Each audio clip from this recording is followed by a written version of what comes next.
Selalu simpan duit, tapi selalu korek balik.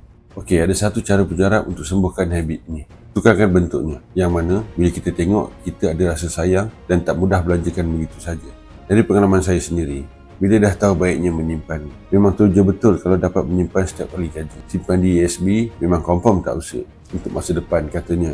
Dah namanya duit, memang confirm emosi tu selalu kena jentik. Ambil sikit, nanti ganti balik. Memang betul lah tu, ambil sikit-sikit. Cuma akhirnya bukan sikit, ambil banyak-banyak. Sebab tu simpanan bukan makin gemuk, tapi makin kurus. Jadi, tukarkan cara menyimpan itu dengan emas dan buat konsisten. Sebulan 1 gram pun okey. Saya percaya dalam sedar tak sedar, duit kita tu akan bertambah dari masa ke masa. Apa yang saya perhati, memang ramai yang berduit bila dah simpan emas. Cuma yang menyedihkan, begitu ramai yang tak berduit bila dah simpan duit. Jadi, bermula awal simpan emas ya. Nak mulakan simpanan emas, sila isi beg biru di bawah dan saya akan bantu sebaiknya.